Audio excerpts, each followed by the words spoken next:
Hi everyone, welcome to my YouTube channel Economics Hub, Uttarakhand Open University.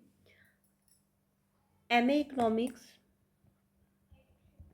503 जो हमारा MA Economics first semester का subject है, ये third subject है। इसका previous year question paper discuss करेंगे आज हम इसमें। जो मैंने इसका चैप्टर फर्स्ट आप लोगों को कराया है, उसी चैप्टर में से देखेंगे कि कौन कौन से क्वेश्चन पूछे गए हैं प्रीवियस ईयर जो हमारे क्वेश्चन पेपर है उसमें। फर्स्ट जो मैंने इसमें पेपर लिया है वो आपका मैंने लिया है इसमें जून 2022 का।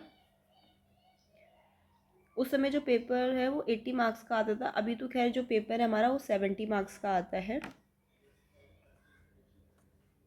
इसमें हमारा एक 20 मार्क्स का एक क्वेश्चन पूछा गया है फर्स्ट चैप्टर में से, briefly explain the main features of Indian economy, कि जो हमारी भारतीय अर्थव्यवस्था है उसके हमें जो मेन फीचर्स है विशेषताएं उनको एक्सप्लेन करना है। जो मैंने अपनी पहले ही 2 वीडियो बनाई है, अगर आप उनको देखेंगे चैप्टर की तो उसमें मैंने बता रखा कि कौन कौन से फीचर्स है इंडियन इकोनॉमी के। इवन मैंने ट्रेडिशनल क्या क्या फीचर्स है इंडियन इकोनॉमी के और क्या उसके मॉडर्न फीचर्स है, नवीन जो फीचर्स है वो मैंने डिस्कस कर रखा है, आप उसको देख सकते हो। बट फिर भी एक छोटा सा यहाँ पर रिवीजन के लिए देख लेते हैं इसको।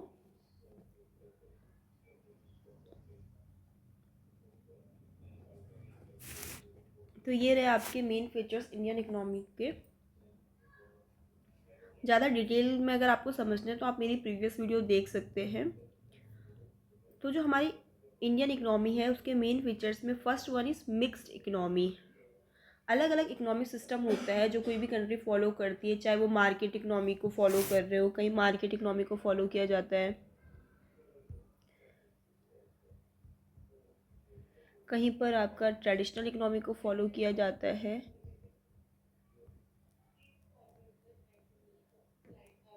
ठीक है, कहीं पर आपका कमांड इकोनॉमी को फॉलो किया जाता है। तो जो हमारी कंट्री इंडिया है वो एक मिक्स्ड इकोनॉमिक सिस्टम को फॉलो करती है। ठीक है, तो मिक्स्ड इकोनॉमिक सिस्टम वो होता है जहाँ पर पब्लिक और प्राइवेट सेक्टर दोनों मिल को एग्जिस्ट करते हैं। और ये जो इकोनॉमिक सिस्टम होता है ये सबसे बेटर होता है जहाँ पर पब्लिक सेक्टर भी काम कर रही है और प्राइवेट सेक्टर भी काम कर रही है। इसमें ऐसा होता है कि जैसे जो आपके इम्पोर्टेंट सेक्टर है जैसे रेलवे, डिफेंस, उस पर आपका पब्लिक सेक्टर के अंडर रहेगा। और लेकिन जैसे इंडस्ट्री, सर्विस, ये प्राइवेट सेक्टर के उसमें, मतलब प्राइवेट सेक्टर इसमें काम करेगी लेकिन गवर्नमेंट के रूल्स रेगुलेशन को फॉलो करके। तो मिक्स्ड इकोनॉमिक सिस्टम हमारी कंट्री इंडिया फॉलो करती है, जो इकोनॉमिक ग्रोथ और डेवलपमेंट के लिए बहुत ज़रूरी है, क्योंकि गवर्नमेंट का कंट्रोल भी है बट फ्रीडम भी है। सेकेंड पॉइंट हम इसमें देख लेते हैं वो है एग्रीकल्चर डिपेंडेंस। एग्रीकल्चर डिपेंडेंस में ये है कि जैसे मैंने प्रीवियस वीडियो में भी डिस्कस किया था कि जब हमारी कंट्री इंडिया आज़ाद हुई थी अर्ली पोस्ट इंडिपेंडेंस पीरियड में, तो अराउंड 70 से 75% पॉपुलेशन हमारी एग्रीकल्चर सेक्टर पे निर्भर थी। जो अब परसेंटेज अगर घट के अभी तो 40% हो गया है। और उसका जो हमारा एग्रीकल्चर सेक्टर है उस पर इतनी पॉपुलेशन होने के बाद भी जीडीपी में कंट्रीब्यूशन 15 से 20% के अराउंड ही है। सबसे ज़्यादा जो आता है वो आपका सर्विस सेक्टर का आता है, अराउंड सर्विस सेक्टर का 50 से 55%। तो एग्रीकल्चर की डिपेंडेंसी अभी भी है। थर्ड पॉइंट हमारा है लार्ज पॉपुलेशन। इंडिया की पॉपुलेशन काफ़ी तेज़ी से ग्रो हो रही है। इवन उन्होंने चाइना को भी पीछे छोड़ दिया है जो नंबर 1 पे थी, और नंबर 1 पे इंडिया आ गई है 1.4 बिलियन के साथ। ये बढ़ती हुई पॉपुलेशन इंडिया के लिए और भी दिक्कत क्रिएट कर रही है, क्योंकि पॉपुलेशन इतनी तेज़ी से बढ़ रही है उतनी तेज़ी से एम्प्लॉयमेंट अपॉर्चुनिटीज़ नहीं है लोगों के पास। एम्प्लॉयमेंट अपॉर्चुनिटीज़ नहीं है तो गरीबी जैसी दिक्कत और बढ़ रही है। फोर्थ है हमारा डेवलपिंग इकोनॉमी। हमारी कंट्री इंडिया को भी डेवलपिंग इकोनॉमी ही कहा जाएगा। डेवलपिंग इकोनॉमी इसलिए कहा जाएगा कि ठीक है हमारा इंडस्ट्रियल ग्रोथ बहुत अच्छे से हो रहा है, सर्विस सेक्टर भी हमारा डेवलप कर रहा है, बट फिर भी हमारी कंट्री में अनएम्प्लॉयमेंट, पॉवर्टी, पुअर इंफ्रास्ट्रक्चर, अभी भी लोगों के पास बहुत सारे के पास बेसिक फैसिलिटीज़ नहीं है, ये सारी दिक्कतें भी है। तो हम कह सकते हैं कि हमारी कंट्री इंडिया की इकोनॉमी डेवलपिंग इकोनॉमी है, डेवलप नहीं है। फिफ्थ पॉइंट हम इसमें आ जाएंगे डाइवर्स सेक्टर। जैसे मैंने प्रीवियस वीडियो में भी बताया था कि हमारी कंट्री इंडिया का जो डाइवर्स है इसमें आपको प्राइमरी सेक्टर का कंट्रीब्यूशन भी दिखेगा, सेकेंडरी का भी, सर्विस का भी। प्राइमरी में आपके एग्रीकल्चर से रिलेटेड आ जाते हैं, सेकेंडरी में मैन्युफैक्चरिंग से रिलेटेड आ जाते हैं, और सर्विस में आपके बैंकिंग, इंश्योरेंस, ट्रांसपोर्टेशन, ये सब कुछ आ जाते हैं। 6 पॉइंट हमारा है अनएम्प्लॉयमेंट और अंडर एम्प्लॉयमेंट। ये चैलेंज है हमारी कंट्री इंडिया के लिए, क्योंकि पॉपुलेशन इतनी तेज़ी से बढ़ रही है, इतनी बढ़ती हुई तेज़ी से पॉपुलेशन के लिए लोगों के पास इतना, कंट्री के पास इतना एम्प्लॉयमेंट जनरेशन भी तो होना चाहिए। लोगों को या तो उनकी स्किल के अकॉर्डिंग काम नहीं मिल रहा है, या कहीं तो अंडर एम्प्लॉयमेंट भी देखने को मिल रहा है। अंडर एम्प्लॉयमेंट वो सिचुएशन है, फॉर एग्जांपल किसी के पास एक छोटा सा खेत का टुकड़ा है, वहाँ पर 4 लोगों की ज़रूरत है, लेकिन फैमिली के 8 लोग वहाँ काम कर रहे हैं, तो जो बाकी 4 लोग हैं उनको हम अंडर एम्प्लॉयड कह सकते हैं। 7 पॉइंट है हमारे पास इनकम इनइक्वालिटी। इनकम इनइक्वालिटी भी है, अनइक्वल डिस्ट्रीब्यूशन हो रहा है इनकम का। जो अमीर लोग हैं वो और अमीर बनते जा रहे हैं, और गरीब लोग और गरीब बनते जा रहे हैं। 8 पॉइंट है ग्लोबल इंटीग्रेशन। ये मैं पहले भी डिस्कस कर चुकी हूँ, जिसमें मैंने आपको बताया था एलपीजी पॉलिसी के बारे में, जो 1991 में आई थी।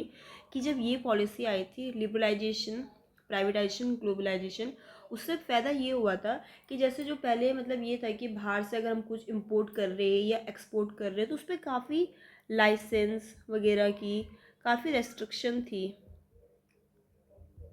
तो जब एलपीजी पॉलिसीज आ गया था, तो उन्होंने रेस्ट्रिक्शन को कम किया।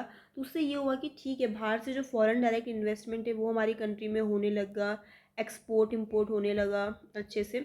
तो उससे कहीं ना कहीं हमारी कंट्री ने ग्रोथ किया, लोगों को एम्प्लॉयमेंट अपॉर्चुनिटीज़ मिली। 9 पॉइंट है इंफ्रास्ट्रक्चर डेवलपमेंट।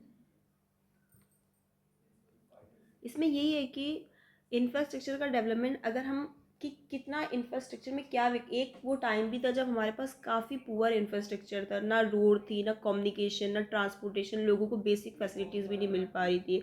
जो आपको देखोगे मेरी प्रीवियस वीडियो, उसमें मैंने ट्रेडिशनल जो फीचर्स बता रखे हैं उसमें मैंने डिस्कस भी कर रखा है। लेकिन अब देखा जाए तो अब इतनी तेज़ी से रोड का, ट्रांसपोर्टेशन, कम्युनिकेशन में इतनी तेज़ी से हमारा जो इंफ्रास्ट्रक्चर है उसका विकास हो रहा है। और वैसे भी जो इंफ्रास्ट्रक्चर होता है वो किसी भी कंट्री के ग्रोथ और डेवलपमेंट के लिए ज़रूरी होता है।